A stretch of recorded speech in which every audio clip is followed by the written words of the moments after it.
नाजरीन, Burkina Faso का नाम सुनते हैं हमारे जहन में जदीद इनकलाब और कुदरती वसाइल के खूबसूरत मनाजिर आते हैं, लेकिन एक और चीज है जिसमें बर्किना फासो ने दुनिया को हैरान कर दिया है और वो है पाइथन्स की फार्मिंग। लेकिन सवाल ये है कि आखिर बर्किना फासो जैसे मुल्क में जो सालों तक गुर्बत का शिकार रहा, पाइथन्स की फार्मिंग क्यों की जा रही है, आइए जानते हैं आज के इस वीडियो में। नाजरीन, ये कहानी शुरू होती है बर्किना फासो के एक दूर दराज गांव से जो जंगलात और वादियों से गिरा हुआ था। ये गांव अपनी खूबसूरती के लिए कम और एक खौफनाक हकीकत के लिए ज्यादा मशहूर था। हर साल यहाँ सैकड़ों लोग अपनी जान गंवा देते थे, यानी खतरनाक और देवहाइकल पाइथन्स के काटने से। ये सांप इतने ज्यादा थे कि गांव के लोग खौफ के मारे रातों को सो नहीं पाते थे। यहाँ तक कि खेतों में काम करना भी बहुत मुश्किल बन चुका था। गांव वालों ने बहुत कोशिश की कि इन सांपों पर काबू पाया जाए, लेकिन वो हर बार नाकाम रहे।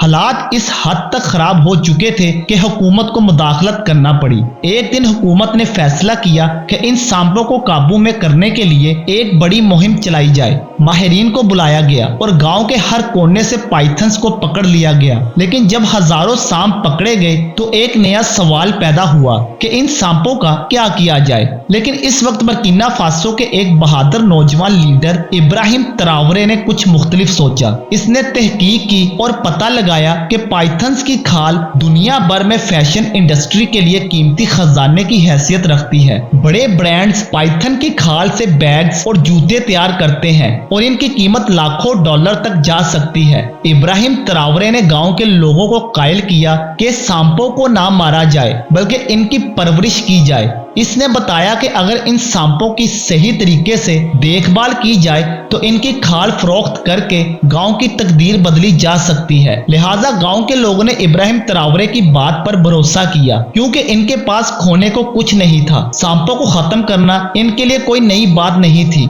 लेकिन इनसे फायदा उठाने का ये ख्याल बिल्कुल नया था। हुकूमत ने भी इस मंसूबे को दिलचस्पी से देखा और इब्राहिम ट्रावरे की मदद के लिए फंड्स और माहिरीन फराहम किए। इब्राहिम ने एक मंसूबा तैयार किया। सबसे पहले सांपों के लिए एक मखसूस इलाका मुख्तिस किया गया जहां इनकी अफजाइश और देखभाल की जा सकती थी। इस इलाके को जदीद तरीकों से तैयार किया गया ताकि सांपों को एक कुदरती माहौल फराहम हो और वो सेहतमंद तरीके से बढ़ सके। हर सांप की देखभाल एक मुकम्मल साइंस बन गई। गांव के लोगों को सांपों की देखभाल के बारे में तरबियत दी गई। ये एक मुश्किल काम था, क्योंकि सांपों की खाल का मयार इनकी देखभाल पर मुनहसिर होता था। अगर कोई खाल खराब हो जाती तो इसकी कीमत कम हो सकती थी, जो किसी के लिए भी नुकसानदेह था। पहले जहां लोग सांपों के खौफ में मुब्तला थे, वहीं अब ये सांप इनकी सबसे बड़ी उम्मीद बन चुके थे। किसानों की मेहनत इस वक्त रंग लाई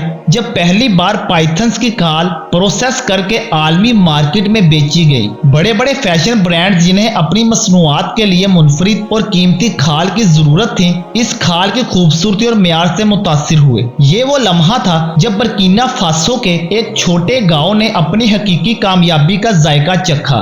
पहले पहल चंद ऑर्डर्स आए, लेकिन जल्द ही ये तादाद इतनी बढ़ गई कि गांव के लोग हैरान रह गए। लिहाजा इस इंडस्ट्री ने न सिर्फ बर्किना फासो की मुआशियत को सहारा दिया, बल्कि फैशन इंडस्ट्री के बड़े ब्रांड्स को भी एक नया मेयार फराहम किया। अब दुनिया भर के फैशन हाउसेस पाइथन खाल के बगैर अपनी मसनूआत मुकम्मल नहीं समझते और बर्किना फासो के हर घर में पाइथन्स को पाला जा रहा है। मजीद इंफॉर्मेटिव वीडियोस के लिए सब्सक्राइब।